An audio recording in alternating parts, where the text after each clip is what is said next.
দর্শক, আজকে এমন একজন ব্যক্তির সঙ্গে আমরা কথা বলছি যিনি এই ফায়ার সার্ভিস সিভিল ডিফেন্স স্টেশনের ত্রিশাল শাখার প্রধান হিসেবে কর্মরত আছেন। সেই সাদিকুর রহমানের সাথে আমরা কথা বলছি।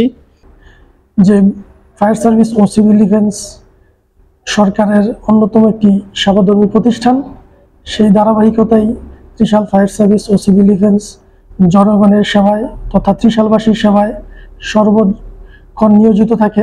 24 ঘন্টায় আমরা নিয়োজিত আছি আমাদের ত্রিশালবাসীর জন্য।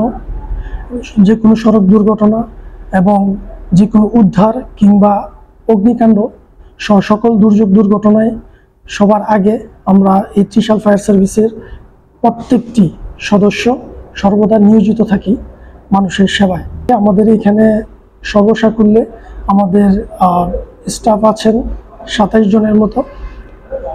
আর আমরা আমাদের যে কোনো দুর্ঘটনা কিংবা অগ্নি দুর্ঘটনা যাই কিছু ঘটুক, আমরা উইদিন 30 সেকেন্ডের মধ্যে আমাদের যে মহাপরিচালক মহোদয়ের নির্দেশনা মোতাবেক আমরা 30 সেকেন্ডের মধ্যে বা 30 সেকেন্ডের মধ্যে আমরা মুভ করি যে কোনো অগ্নিকাণ্ড বা দুর্ঘটনায়।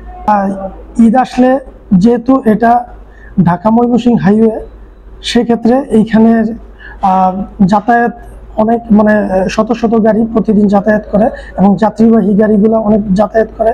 যেহেতু এটা কুরবানি লক্ষ্য করে, কুরবানি ঈদকে সামনে রেখে অনেক গরুর গাড়ি যাচ্ছে।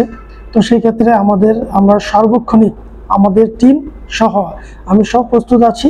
ত্রিশাল ফায়ার সার্ভিস প্রস্তুত আছে সকল দুর্যোগ দুর্ঘটনা মোকাবেলা করার জন্য এবং মানুষকে সেবা দেওয়ার জন্য। এই ঈদের অগ্রিম শুভেচ্ছা।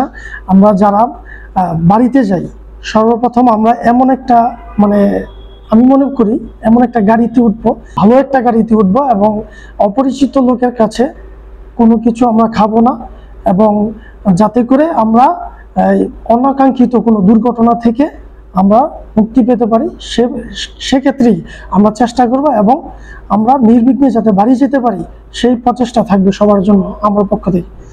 শুধু দর্শক, জীবনকে বাজি রেখে একেবারেই অতন্ত্র প্রহরী হিসাবে প্রতিনিয়তই ছুটে যাচ্ছে মানুষের বিপদের পাশে।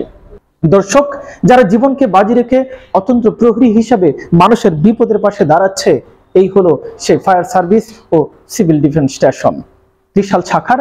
এখানকার সকল সদস্য ও কর্মকর্তাগণ নির্বিঘ্নে বিপদের পাশে দাঁড়াচ্ছে।